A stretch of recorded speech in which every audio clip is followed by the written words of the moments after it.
He even said there was more gravy in the pot, trying to lighten the mood. Hiroshi didn't know that it wasn't the spilled gravy that left me breathless. It was Sophia's hurtful words questioning my worth. I couldn't shake off the doubt that crept into my mind. Did I hear her correctly? Was I losing touch with reality? I couldn't believe that my own mother-in-law, who should have been supportive, would speak about me like that. After dinner, haunted by Sophia's words, I needed confirmation. I asked a Spanish-speaking friend and even used Google Translate. Unfortunately, my fears were true. Sophia had intentionally been rude and disrespectful. I couldn't understand why she felt that way about me. I kept my discoveries to myself for now, deciding to watch our family dynamics and wait for the right time to address this. The next morning, as we sat at the breakfast table, there was an awkward silence. I sat quietly, thinking hard, while the others chatted as usual. Sophia and Mateo started speaking in Spanish, unaware of the impact their words had. Suddenly, Sophia said something shocking. "I regret marrying this old, stupid man," Sophia said, unaware that I understood her words. My heart sank as I heard her. Once again, Sophia had revealed her true feelings, ruining our mealtime harmony. Meanwhile, Hiroshi chuckled and said, "I should learn Spanish so I can understand what you two are always talking about." If only he knew the painful truth behind their laughter. Sophia and Mateo pretended it was all harmless teasing, hiding the hurtful gossip they were sharing right in front of him. But the gossip didn't stop there. Mateo and Sophia continued, each comment more hurtful than the last. Let me give you some examples. They mocked Hiroshi's accent, mimicking his attempts to pronounce certain words. They laughed at his cultural traditions, saying they were strange or unnecessary. And they made jokes about his age, saying he was past his prime. As I sat there, I felt more and more uncomfortable. It was like watching a cruel game where Hiroshi was the target of their teasing without even knowing it. My heart hurt for him, knowing he was being hurt by his own family. This wasn't the love and acceptance I hoped for when our cultures came together. In that moment, I promised myself I wouldn't stay silent anymore. Sophia might have said hurtful things about me, but I wouldn't let her treat this kind old man the same way. I knew I had to address the tension in our family to make them see the value of our diverse backgrounds and the importance of treating each other with kindness. As time passed, I became more determined to expose Mateo and Sophia's unkind treatment of Hiroshi. Armed with my phone, I started recording their hurtful conversations during meals. I wanted to show them their behavior and its impact. With each meal, I discreetly captured their words, knowing they would reveal the truth. As their insults grew harsher, Hiroshi started to notice something was wrong. He and I were constantly left out, and it was clear something needed to change. As Hiroshi felt more excluded, his lively spirit dimmed. I tried to guide our conversations in English to include everyone, but Mateo and Sophia always switched back to Spanish, shutting us out. Their gossip and insults towards Hiroshi ruined the atmosphere at meals. When I listened to the recordings, I realized something heartbreaking. Sophia had married Hiroshi for his money, regretting that she couldn't inherit his fortune until he passed away. I was shocked by her greed, and Mateo, my husband, not only joined in the insults but found them funny, supporting his mother's awful intentions. The realization hit me hard. How could I have missed their true colors? These were the people I trusted to embrace and celebrate our diverse family, yet they have betrayed that trust. I knew I had to do something, not just for Hiroshi's sake, but for the respect and love our family deserved. Late into the night, I listened to those recordings, steeling myself to confront Mateo and Sophia with the evidence of their cruelty. I knew it wouldn't be easy, but I couldn't let them continue hurting us. As I planned my approach, I promised myself I wouldn't let their toxicity ruin our lives any longer. Hiroshi deserved better, and so did our family. Determined to make a change, I geared up to confront Mateo and Sophia about their hurtful actions. But before I faced them, I knew one thing. Hiroshi needed to hear the truth first. He deserved to know. Gathering my courage, I approached Hiroshi, sensing his heavy heart. With a comforting smile, I asked, "Hey Hiroshi, how are you holding up?" He sighed and met my gaze, his vulnerability clear. "Mei Ling, it's been tough, honestly. I'm having a hard time fitting into this new family setup. The constant use of Spanish makes me feel left out, like I don't belong. Maybe I should consider those Spanish classes after all."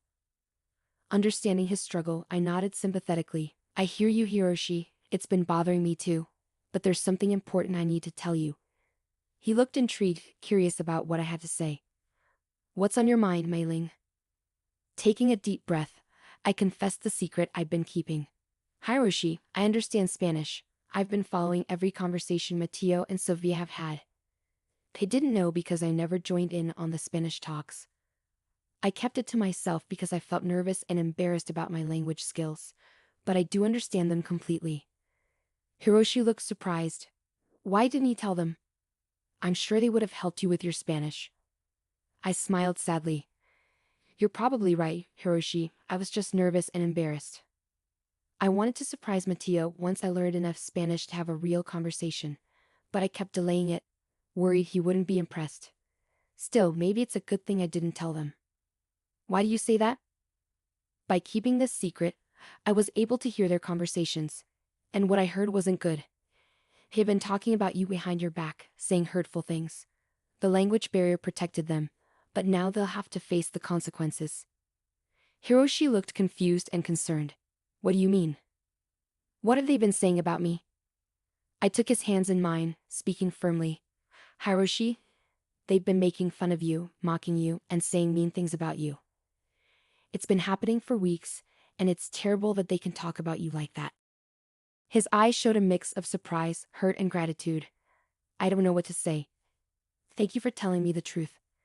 I never thought they would do something like this. What exactly have they been saying? He asked, bracing himself for the harsh reality. Hiroshi, I know this is hard to hear, but I have to be honest with you. Sofia married you for your money, and both she and Mateo are waiting for you to pass away so they can inherit your fortune. As my words sank in, Hiroshi's disbelief turned into shock and confusion. No, Mei-ling, that can't be true. Sofia loves me, and Mateo loves me too. They wouldn't do that. Are you sure you're being honest with me? Maybe it's you who's trying to deceive me.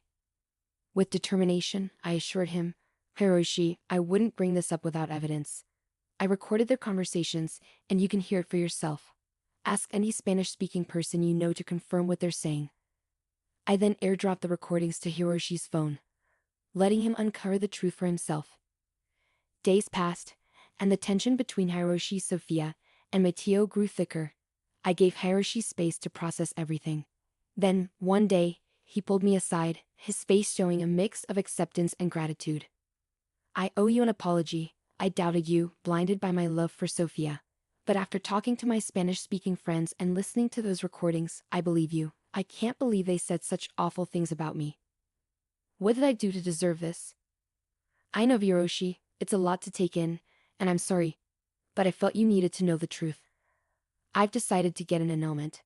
I'm old, May. I can't waste time with people who don't care about me. It's just hard to believe you'll be leaving so soon. Leaving sounds like the right move. I think you should do it. This will be my last night here. Tomorrow, I'll go and won't contact Sofia and Mateo until I'm ready to start the annulment process. But for now, I think I need a break. You deserve real love and peace, Hiroshi, and so do I. With that, Hiroshi and I hugged, and then we both went our separate ways. The next day, just as he said, Hiroshi was gone. He packed his things and left, leaving Sofia and Mateo confused and free to keep talking badly about him. As I put away the dishes, I could hear Sofia and Mateo in the nearby living room. Their insults towards Hiroshi made me furious. Why were they being so cruel? Finally, I couldn't take it anymore. With a surge of confidence, I decided to confront them about their hurtful behavior. Enough was enough. I know exactly what you've been saying about Hiroshi in your secret Spanish conversations, I said firmly.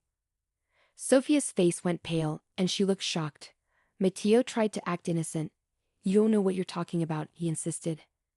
At that moment, I unleashed a side of me they had never seen before.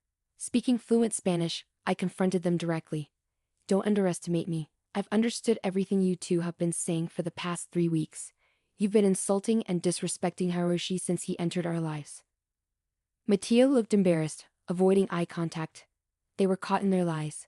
Finally, Mateo spoke up, his voice filled with curiosity, regret, and perhaps even hurt. Why didn't you tell me you could speak Spanish? You're really good. I gave a bitter smile. I was embarrassed by my imperfect Spanish, but now I see that it helped me uncover the truth about your true intentions towards Hiroshi. Their eyes widened in shock, struggling to comprehend the gravity of the situation. Sophia's voice shook as she asked, "What do you mean, Mei-ling?" I took a deep breath, revealing the truth bit by bit. "I've told Hiroshi everything. He's on vacation now, away from this toxic environment. And because of what he's learned, he's going to pursue an annulment. So you won't get the money." Confusion and panic filled the room as Sophia and Matteo realized the consequences of their actions. The realization that their pursuit of Hiroshi's wealth had been fruitless left them stunned. You see, Sophia and Matteo, greed and manipulation may have clouded your judgment temporarily. But in the end, the truth won out. Hiroshi's fortune will never be yours. Your betrayal shattered his love and trust. As the reality of their actions sank in, Sophia and Matteo faced the consequences of their greed and deceit. The facade they had built around Hiroshi crumbled, and their dreams of an easy fortune vanished. In that moment, I stood firm, knowing I had spoken up for what was right, even if it strained our family's fragile harmony. Unfortunately, the damage had been done, and tension lingered between Matteo, Sophia, and me. Realizing the toxicity of the situation, I knew I couldn't stay any longer. If they could treat Hiroshi like that, who knows what they said about me? Their true colors had been exposed, and I couldn't ignore the toxicity in our relationship. Quietly, I started planning my exit. I reached out to Hiroshi for guidance and support. He, being the kind soul he was, encouraged me and even offered financial help to start anew. He knew I deserved better than the toxic environment we were in. I waited for the right moment to tell them I was leaving. The tension in the house was thick, with Matteo and Sophia carrying the weight of their failed scheme. They were angry and resentful, hiding any remorse they might have felt. With my preparations complete, I gathered the courage to make a clean break. The perfect moment came, and with my bags packed and determination in my heart, I faced Matteo and Sophia. I calmly told them that their actions had destroyed the trust and love between us. Staying in such a toxic environment would only hurt us more. Their faces twisted with anger and regret as they realized the consequences of their behavior. In that moment, I made my decision to leave. Standing tall, I asserted my worth and declared my independence. Their attempts to persuade me otherwise were futile. I had made up my mind, and nothing could change it. With a final farewell, I walked away from the toxicity that had plagued our lives, stepping into a new chapter. As I journeyed towards self-discovery and freedom, I carried the lessons learned with me. No longer would I be confined by others' expectations and judgments. I had found my voice and would use it to shape my destiny, leaving behind the negativity that once consumed me. It was time to embrace my strength and forge a path true to myself.